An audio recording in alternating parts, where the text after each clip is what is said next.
नमस्कार। ब्रेक के बाद खबरों में एक बार फिर से आपका स्वागत है। मैं हूं हेमलता और खबरों की शुरुआत करते हैं राजधानी रांची से। राजधानी रांची के सीआईडी ऑफिस सभागार में साइबर क्राइम से जुड़े मामले की विस्तृत जानकारी मंगलवार को सीआईडी के वरीय पुलिस अधिकारियों द्वारा प्रेस वार्ता में दी गई, जिसमें बताया गया कि रांची के साइबर थाना में दर्ज कांड के आधार पर 2 लोगों की गिरफ्तारी की गई है। सीआईडी के वरीय अधिकारी अनुराग गुप्ता ने पूरे मामले की विस्तृत जानकारी देते हुए बताया कि फेक कंपनी के नाम पर वादी से अभियुक्तों द्वारा लगभग 95 लाख रुपए की ठगी की गई, लेकिन साइबर पुलिस द्वारा त्वरित कार्रवाई करते हुए 40,74,100 रुपए फ्रीज कर दिए गए। दोनों बदमाशों की गिरफ्तारी में भारतीय अपराध समन्वय केंद्र, गृह मंत्रालय, भारत सरकार एवं साइबर पुलिस महाराष्ट्र के साथ समन्वय स्थापित किया गया। उसके बाद कार्रवाई की गई। गिरफ्तार अभियुक्तों के पास से मोबाइल सिम, एटीएम कार्ड, आधार कार्ड, पैन कार्ड, चेकबुक और अन्य सामानों की बरामदगी हुई है। वहीं इस प्रकार के साइबर क्राइम से बचने के लिए आम लोगों को सीआईडी द्वारा कुछ दिशा निर्देश दिए गए हैं, जिसमें बताया गया है कि किसी भी अनजान इंटरनेशनल नंबर से व्हाट्सएप मैसेज आने पर पैसे का आदान प्रदान नहीं करें, किसी अनजान लिंक को क्लिक ना करें, किसी भी फ्रॉड का शिकार होने पर साइबर क्राइम हेल्पलाइन नंबर 1930 पर रिपोर्ट करें। प्रतीक संतोष राव राउत की जब पूछताछ की गई तो उसने बताया कि ये एक बहुत ही गरीब घर से आता है। इसके पिताजी एक ऑटो चालक हैं। इसका एक दोस्त है जिसका नाम है अभिषेक टूपे, जो पकड़ा गया है। उसने इसे बोला कि तुम जो अपने नाम पर अकाउंट खोलने के लिए अपने आईडीज मुझे उपलब्ध करवा दो और मैं तुम्हारे को खूब सारे पैसे दिला दूंगा। ये लोग करते क्या थे, ये लोगों ने एक वहाँ पे छोटा सा घर ले रखा था। वहाँ पे नए कंपनियों के बोर्ड लगा करके नई कंपनियों को रजिस्टर करवाते थे और बैंक के अधिकारियों को वहाँ बुला करके दिखाते थे कि नया कंपनी है, और उस कंपनी के नाम पे ये लोग अकाउंट्स खोलते थे और उन अकाउंट को इस्तेमाल करते थे पैसा को ट्रांसफ़र करने के लिए। इसमें कुछ और लोगों के नाम आए, मैं नाम अभी बोलना नहीं चाहूँगा, लेकिन इसमें एक लड़का इनके कॉन्टैक्ट में है जो वर्तमान में ताइवान में है। और हम लोगों को शक है कि ये पूरा का पूरा जो क्राइम हो रहा है, जिसमें विदेशी नागरिक भी इन्वॉल्व हैं, उसमें कुछ भारत के लोग भी हैं जो कि विदेश में रह रहे हैं, उनके द्वारा ये पूरा का पूरा क्राइम किया जा रहा है। तो ये हमारी डेवलपमेंट है। इसमें मैं आगे बताना चाहता हूँ कि हमारे 4 पुलिस अधिकारी गए थे इस पूरी छापेमारी के लिए, और कड़ी मेहनत करके इन्होंने करीब 1 हफ्ते की मेहनत से और करीब 4 दिन लगा करके इन लोगों ने इन दोनों व्यक्तियों को काफ़ी मुश्किल सर्कमस्टांसेस में गिरफ्तार किया। बल्कि इनमें एक लड़का तो परीक्षा दे रहा था जब उसको पकड़ा गया। कौन था वो? अभिषेक टूपे को जब पकड़ा गया औरंगाबाद पुलिस की मदद से, तो वो उस टाइम पे एक परीक्षा दे रहा था। क्या परीक्षा दे रहा था? कोई भी वेबसाइट और कोई भी link, unknown link without verification click नहीं करना चाहिए। और ऊपर से सोशल मीडिया के जरिए अगर किसी के साथ दोस्ती बना रहे हैं, अगर वो दोस्त या जो फ्रेंड जो है वो अनजान व्यक्ति है, तो हमेशा जो है ये दिमाग में रख के चलना है कि हो सकता है कि वो झूठा आदमी या झूठी औरत भी हो सकती है। क्योंकि अगर वो कहीं भी आपको इन्वेस्टमेंट के लिए प्रेरित कर रहे हैं तो उधर ही आपको सावधान होनी चाहिए। क्योंकि डेफिनेटली कोई जो है इतनी जल्दी आपको पैसा जो है दुगना तिगुना करके देने के लिए कोई व्यवसाय नहीं है कि जहाँ पे आप पैसा डालें और कुछ ही दिन में जो है वो दुगना हो जाए। और इजी मनी के चक्कर में और लालची जो है उसी को ये साइबर क्रिमिनल टारगेट करते हुए पैसा को अपने लिए ठगाया जा रहा है और उसको इतना मल्टी लेयर करा रहे हैं। और सिर्फ इंडिया में नहीं, विदेश में रह करके जो है इंडिया का पैसा भी लिया जा रहा है। तो इस समय इसको हम लोग दिमाग में रखते हुए अपना हर एक्टिविटी, इंटरनेट एक्टिविटी है, उस पर सावधान रहने की ज़रूरत है। तो अगर वैसे आपको डाउटफुल लिंक्स या डाउटफुल वेबसाइट्स के बारे में जानकारी होती है तो काइंडली आप 1930 में फ़ोन करके अलर्ट कर सकते हैं, या cybercrime.gov.in पे आप रजिस्टर करके अलर्ट कर सकते हैं। इधर कोल्हान के सबसे बड़े सरकारी अस्पताल का निरीक्षण करने पहुंचे धालभूम एसडीओ पीयूष सिन्हा इमरजेंसी की व्यवस्था देख भड़क गए। उन्हें आवेश में देखकर अस्पताल के कर्मचारी अधिकारी व्यवस्था को दुरुस्त करने में जुट गए। कोल्हान के सबसे बड़े सरकारी अस्पताल में व्याप्त अनियमितताओं की लगातार मिल रही शिकायतों के बाद एसडीओ पीयूष सिन्हा एमजीएम अस्पताल पहुंचे। वे एमजीएम अस्पताल के प्रशासनिक प्रभारी भी है। बताते चले कि अस्पताल में व्याप्त अनियमितताओं को दुरुस्त करने के लिए जमशेदपुर एसडीओ को अस्पताल का प्रशासनिक अधिकारी नियुक्त किया गया है, जो समय समय पर अस्पताल की व्यवस्था का मुआयना करते हैं। पूर्व में एजीएम एन.के. लाल प्रशासनिक अधिकारी के पद पर थे। मंगलवार को अस्पताल के निरीक्षण के सिलसिले में एसडीओ इमरजेंसी वार्ड पहुंचे। उन्होंने देखा कि मरीज के बेड और उसके आसपास परिजनों की भीड़ लगी हुई है, जिनसे पूछताछ के बाद उन्हें बाहर निकाला गया। वहीं इमरजेंसी के मुख्य द्वार पर गंदगी और जल जमाव देख एसडीओ भड़क गए। उन्होंने अस्पताल के अधिकारियों व कर्मचारियों को जमकर फटकार लगाई, साथ ही कार्रवाई की चेतावनी भी दी डाली, जिसके बाद आनन फानन में साफ सफाई की गई। उसके बाद एसडीओ ने संवाददाताओं से बातचीत करते हुए कहा कि डेंगू के मरीजों की संख्या में इजाफा को देखते हुए उस पर नजर रखी जा रही है। आवश्यकता पड़ी तो अतिरिक्त बेड की भी व्यवस्था की जाएगी। वहीं उपाध्यक्ष डॉक्टर नकुल चौधरी ने कहा कि जितने भी मरीज आएंगे सभी का इलाज किया जाएगा, चाहे क्यों ना जमीन पर उनका इलाज करना पड़े। एट प्रेजेंट जितने भी मरीज आए हैं डेंगू के, उन सबका इलाज किया जा रहा है।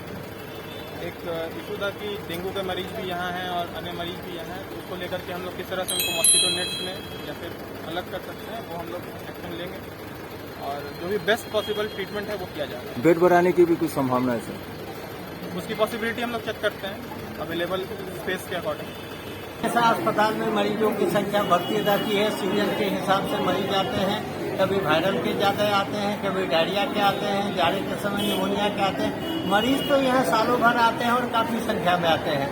और ये मेडिकल कॉलेज है, 24 घंटा किसी भी तरह के मरीज के इलाज के लिए तैयार है। वहीं पश्चिमी सिंहभूम जिले के सोनवा थाना अंतर्गत वैदमारा गांव के पास बीते 16 मार्च को बैल व्यापारी से 5 लाख रुपए की हुई लूट के मामले में पुलिस ने एक आरोपी को गिरफ्तार कर जेल भेज दिया है। पकड़े गए व्यक्ति के पास एक देसी कट्टा और 3 कारतूस भी बरामद किए गए हैं। चक्रधरपुर एएसपी कपिल चौधरी ने जानकारी देते हुए बताया कि बीते 16 मार्च को सोनुआ के वैदमारा रेलवे क्रॉसिंग के नजदीक बैल व्यापारी से 5 लाख रुपए लूट लिए गए थे। इस वारदात में शामिल कुछ बदमाशों को गिरफ्तार कर जेल भेज दिया गया था। इस मामले में टोकलो थाना क्षेत्र के ऊंची बीता गांव निवासी विजय हेम्ब्रम उर्फ बुआ हेम्ब्रम की भी पुलिस को तलाश थी। इस बीच पुलिस को गुप्त सूचना मिली कि विजय हेम्ब्रम टोकलो के 4 मोड़ बाजार आया हुआ है। उसकी गिरफ्तारी के लिए चक्रधरपुर के पुलिस निरीक्षक सह थाना प्रभारी चंद्रशेखर कुमार के नेतृत्व में एक छापेमारी टीम का गठन किया गया, जिसने 38 वर्षीय विजय हेम्ब्रम को गिरफ्तार कर लिया। विजय हेम्ब्रम के पास से एक देसी कट्टा व 3 कारतूस बरामद की गई है। एएसपी ने बताया कि विजय हेम्ब्रम ने लूट के मामले में अपनी संलिप्तता स्वीकार की है। साथ ही वह कई लूट डकैती की घटनाओं में शामिल रह चुका है। उससे पूछताछ में पुलिस को कई मामले के उद्भेदन में सहयोग मिल सकता है। वहीं अपराध की योजना बनाते 7 अपराधियों को रांची पुलिस की एक टीम ने गिरफ्तार किया है। उनके पास से पुलिस ने हथियार भी बरामद किए हैं। मामला सुखदेव नगर थाना से जुड़ा है। पहाड़ी मंदिर के बगल में नवा टोली चौक स्थित एक बड़े कैंपस के अंदर खाली मकान में छापेमारी कर डकैती की योजना बनाते 7 बदमाशों को पुलिस ने गिरफ्तार करने में सफलता पाई है। तलाशी के दौरान उनके पास से एक देसी पिस्तौल, 4 7.65 की जिंदा कारतूस तथा 3.15 बोर का एक लोडेड देसी कट्टा और चोरी की एक मोटरसाइकिल समेत 2 मोटरसाइकिल बरामद की गई है। रांची एसएसपी कौशल किशोर ने बताया कि डकैती की योजना बनाते पहले 5 अपराधियों को पुलिस ने गिरफ्तार किया। बाद में उनके निशानदेही पर बाजार समिति में व्यवसायी की रेकी करते हुए 2 अन्य आरोपियों को पुलिस ने धर दबोचा। सीनियर एसपी ने बताया कि अपराध कर्मी कृषि बाजार के व्यवसायियों की रेकी कर दुकान से लौटते वक्त उनसे लूटपाट की घटना को अंजाम देने वाले थे। इससे पहले भी कई व्यवसायियों को इन्होंने अपना शिकार बनाया है। देखिए, रांची पुलिस लगातार इस बात के लिए प्रयासरत है कि घटनाओं की रोकथाम हो और समय रहते या सूचना संकलन हो, जिससे कि घटना को पहले से ही रोका जा सके या टाला जा सके। इसी संदर्भ में लगातार जो टीम है वो काम कर रही थी। तो एक इंटेलिजेंस हम लोगों को इस प्रकार की मिली कि पंडरा बाज़ार में एक व्यवसायी हैं, उन व्यवसायी की कुछ अपराधकर्मी लगातार पिछले कुछ दिनों से रेकी कर रहे हैं और उनके आने जाने के रास्तों पर लगातार नज़र रखी जा रही है, उनके द्वारा रेकी की जा रही है और उनके द्वारा जब पैसे का लेन देन किया जाता है, उस पैसे को एक बड़ी रकम सामान्य तौर पर जब इनके दुकान में जो इकट्ठा होती थी तो उसको लेकर के वो जमा करने के लिए जाते थे। उस दौरान उनके साथ ये वारदात करने का एक तरीके से इनका पूरा का पूरा एक योजना था। इस संदर्भ में जब सूचना मिली तो सिटी एसपी के नेतृत्व में और थाना प्रभारी लगातार इसमें सक्रिय थे, एक टीम बनाई गई और इस टीम के द्वारा जब इस सूचना का सत्यापन किया गया तो इस संदर्भ में एक सूचना मिली कि नवा टोली चौक के पास एक खाली मकान में कुछ लोग अवैध हथियार के साथ जमा हैं और डकैती करने की योजना बना रहे हैं। इस संदर्भ में छापामारी की गई और छापामारी के दौरान कुल 5 व्यक्ति धरे गए, जिनके पास से एक देसी पिस्टल, कुछ जिंदा गोली और एक देसी कट्टा और 2 बाइक्स, जिसमें से एक चोरी की बाइक है और एक इनमें से ही किसी एक व्यक्ति की बाइक है। इतना सारा कुछ इनके पास से बरामद हुआ। जब इनसे और गहनता से पूछताछ की गई तो 2 और व्यक्तियों का नाम निकल करके सामने आया। तो ऐसा कह सकते हैं कि इस प्रकार से एक आपराधिक गिरोह का एक तरीके से भंडाफोड़ हुआ है और एक घटना को एक प्रकार से कह सकते हैं कि रांची पुलिस के पहले से ही किए गए प्रयास से टाला जा सकता है। वहीं भाई बहन के पवित्र बंधन का त्योहार रक्षाबंधन को लेकर शहर में तत्परता देखने को मिल रही है। रक्षाबंधन के मौके पर बहनें दूर दराज में रह रहे अपने भाइयों को राखी भेजती है, जिसको लेकर जमशेदपुर के बिष्टुपुर प्रधान डाकघर ने 3 स्पेशल काउंटर खोल दिए हैं ताकि भाइयों को राखी भेजने वाली बहनों को किसी तरह की परेशानियों का सामना नहीं करना पड़े। डाक विभाग अब तक विशेष रूप से राखी भेजने के लिए बनाए गए 45,000 से अधिक वाटरप्रूफ लिफाफा बिक्री कर चुका है। प्रत्येक वर्ष की तरह इस वर्ष भी जमशेदपुर प्रधान डाकघर ने बहनों द्वारा भेजी जाने वाली राखी को सुगमता से भाइयों तक पहुंचाने के लिए 3 स्पेशल काउंटर की शुरुआत की है। ये काउंटर 1 अगस्त से आरंभ किए गए हैं, जहां से 10 रुपए में आकर्षक वाटरप्रूफ लिफाफा मिल रहा है। बहनें इस लिफाफे में साधारण रजिस्ट्री और स्पीड पोस्ट के माध्यम से अपने भाई को राखी भेज सकती है। इसके लिए डाकघर ने रजिस्ट्री के लिए 22 रुपए प्रति 20 ग्राम, पूरे भारत के लिए स्पीड पोस्ट लोकल 18 रुपए प्रति 50 ग्राम और 41 रुपए में पूरे भारत में कहीं भी 100% पहुंचाने की सुविधा दी है, जो बहनों के लिए काफी लाभप्रद है। डाकघर के इस कदम की लोग काफी सराहना कर रहे हैं। बताते चले कि रक्षाबंधन समेत कई मौके पर डाकघर उपभोक्ताओं को अतिरिक्त सुविधाएं मुहैया कराता रहा है। 3 काउंटर चल रहा है। अब प्रतिदिन लगभग 1500 राखी बुकिंग हो रहा है और सेम डे डिस्पैच भी हो जा रहा है। और बाहर से आने वाले जितने भी राखी आर्टिकल है सभी सेम डे वितरण हो जा रहा है। 100% डिलीवरी करवा रहा है। डिलीवरी के लिए स्पेशल अरेंजमेंट किया गया है और हम लोग प्रयास कर रहे हैं कि ज्यादा से ज्यादा लोगों को बुकिंग करके जल्द से जल्द डिलीवरी वितरण कराने का। पोस्ट ऑफिस से ग्राहक को स्पेशल हम लोग एक कवर है, एक लेमिनेशन किया हुआ है जो जिसका राखी के लिए स्पेशल कवर है, वो मात्र 10 रुपया दाम है, जो काफी वाटर प्रूफ है और देखने में भी अच्छा है इसका। वहीं पोटका में कुलडीहा पंचायत के राशन डीलरों के खिलाफ जुलाई माह के राशन की कालाबाजारी का आरोप लगाते हुए सैकड़ों ग्रामीणों ने प्रखंड कार्यालय के सामने उग्र प्रदर्शन किया। प्रदर्शनकारी राशन डीलरों के खिलाफ कार्रवाई की मांग कर रहे थे। अगस्त 2023 का राशन वितरण नहीं किए जाने से भड़के सैकड़ों कार्ड धारकों ने प्रखंड कार्यालय के सामने विरोध प्रदर्शन किया। उपभोक्ताओं का कहना है कि डीलरों द्वारा जुलाई माह का भी राशन उन्हें नहीं दिया गया है। कार्ड धारकों ने राशन डीलरों के खिलाफ कालाबाजारी का आरोप लगाते हुए नारेबाजी की। साथ ही मां सरस्वती महिला समिति, सगेन महिला समिति तथा एक अन्य जन वितरण प्रणाली के दुकानदार के खिलाफ कार्रवाई की भी मांग की। ग्रामीणों का कहना है कि उन्हें जुलाई महीने का राशन तो नहीं ही दिया गया, अब अगस्त महीने का भी राशन नहीं दिया जा रहा है। डीलरों द्वारा वजन मशीन में वाट रखकर फिंगरप्रिंट ले लिया गया एवं अनाज की कालाबाजारी कर दी गई है। डीलरों का मनोबल इतना बढ़ चुका है कि वे किसी की नहीं सुनते और कहते हैं कि जिससे शिकायत करनी है कर दो। प्रदर्शनकारियों ने अंचल अधिकारी इम्तियाज अहमद को मांग पत्र सौंपते हुए डीलरों के खिलाफ कार्रवाई की मांग की है। भाजपा के होपना महाली एवं उपेंद्र नाथ सरदार ने पंचायत के तीनों जन वितरण प्रणाली के दुकानदारों पर कठोर कार्रवाई की मांग का समर्थन किया है। ये कार्डधारी जितना लाभुक है पटका प्रखंड के अंतर्गत कुछ पंचायत में जो है, जैसा हो गया कुलडिया पंचायत, कलकापुर पंचायत और वैसा कुछ बहुत पंचायत में जो है पिछले जुलाई माह का अभी तक राशन नहीं मिला है लोग को, नहीं लोग को धोती साड़ी मिला है, नहीं यार कुछ मिला है। इसमें कुछ जो कार्ड है ना ये सब कार्ड सब में वो लोग जुलाई माह का भी दर्ज कर चुका है कि हम राशन दे दिए हैं बोल के। इन लोग को यही बोल के वो कार्ड में दर्ज कराया कि आइए आप पंचिंग कीजिए, अगले महीना का आपको चावल दे देंगे, और जो कि जुलाई माह का अभी तक चावल नहीं दिया गया है। उसी को लेकर आज ये आपका क्या बोलता है काला पत्थर लिपि काला पत्थर गाँव होता है ना, गोपालपुर गाँव का काला पत्थर, ये क्या बोलते हैं लिपि गुटू टोला का पूरा ग्रामीण आया हुआ है।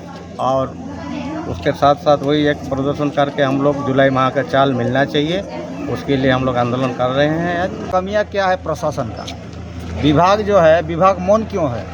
इस सब दिन हम लोग अखबार में किसी के माध्यम से जब इनको सूचना खबर मिलता है तो जब विभाग का प्रखंड आपूर्ति पदाधिकारी, इनका तो दायित्व तो बनता है या जिला का पदाधिकारी का दायित्व तो बनता है कि क्षेत्र में भ्रमण करके कार्डधारी उससे जानकारी लेना कि भाई आपको चावल दिया गया कि नहीं, हम तो यहाँ से आपूर्ति कर दिए हैं। तो इसमें सबसे ज़्यादा ये लचीलापन ढीलापन यदि देखा जाए तो ये का है, विभाग का है। डीलर को कंट्रोल करने वाला एकमात्र पदाधिकारी है ना।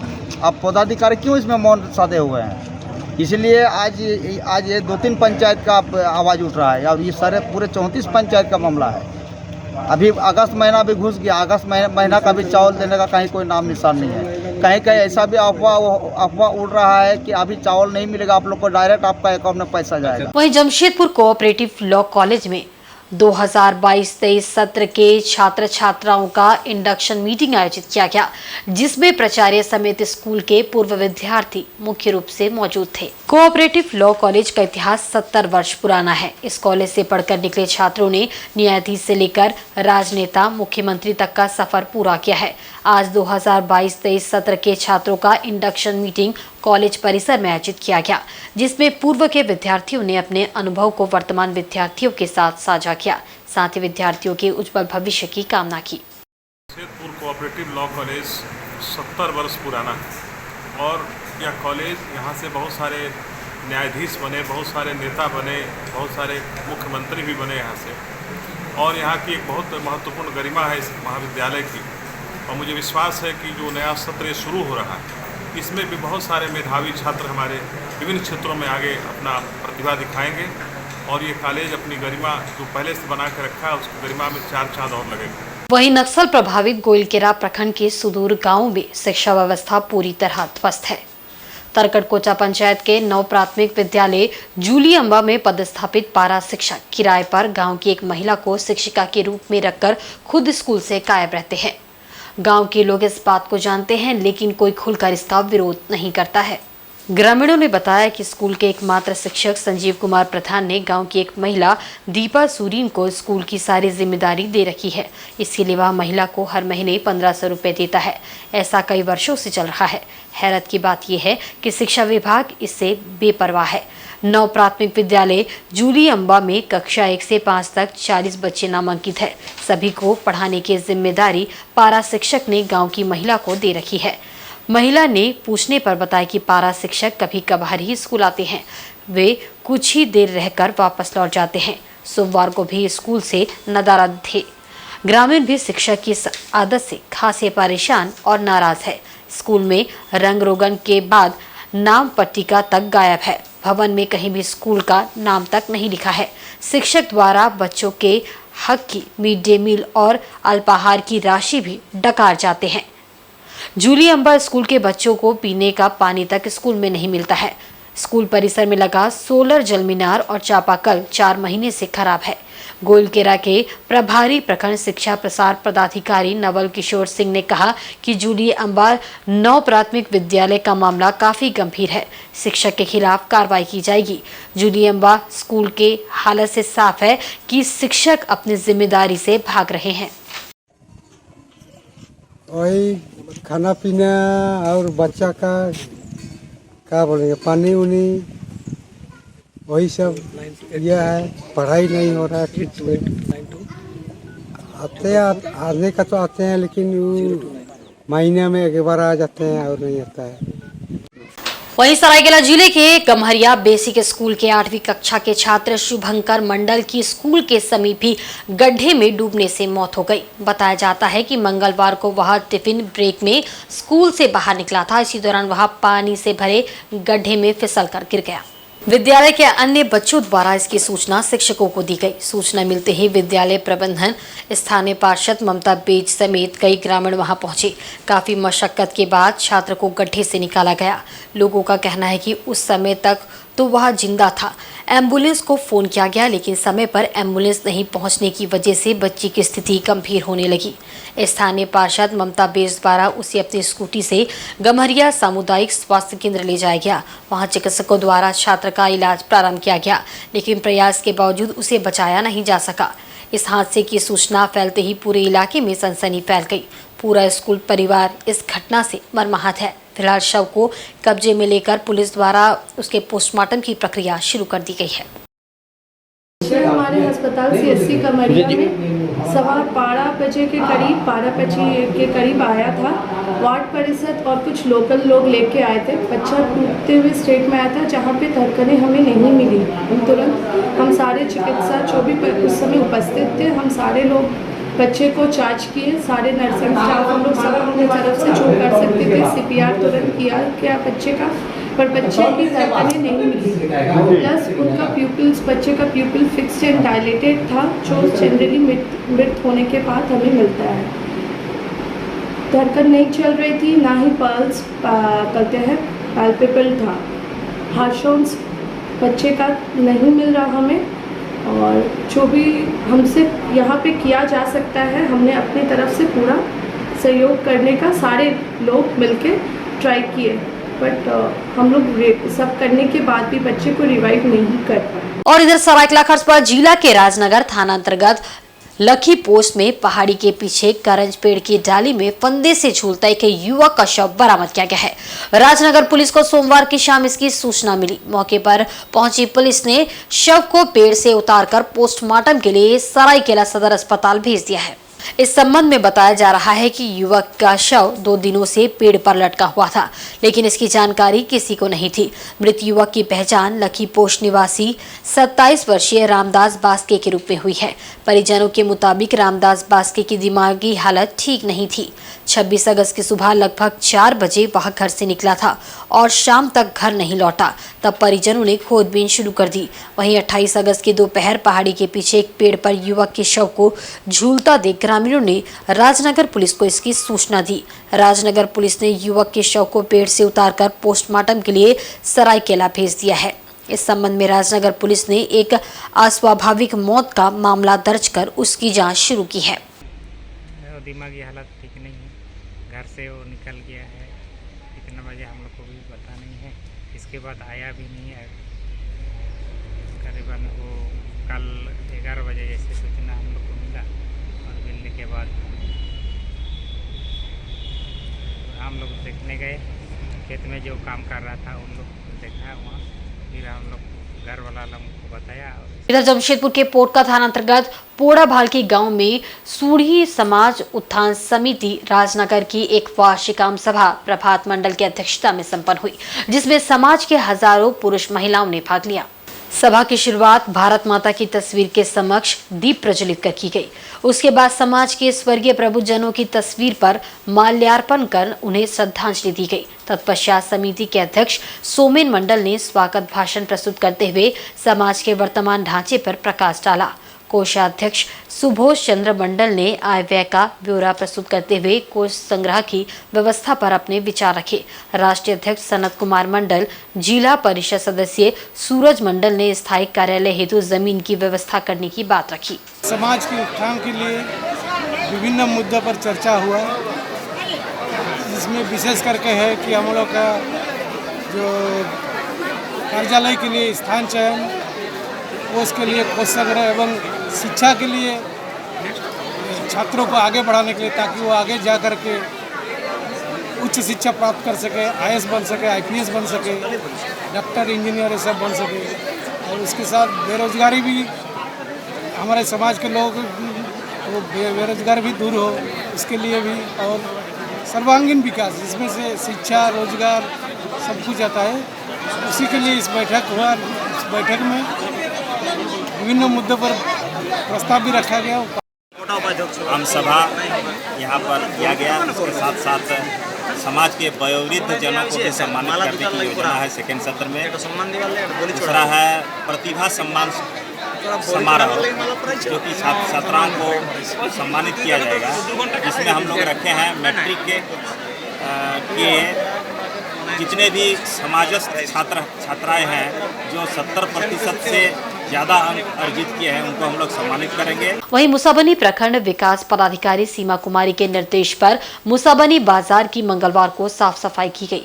कचरे की साफ सफाई के बाद लोगों ने राहत की सांस ली। मुसाबनी प्रखंड विकास पदाधिकारी सीमा कुमारी के निर्देश पर बाजार की साफ सफाई मशीन द्वारा की गई।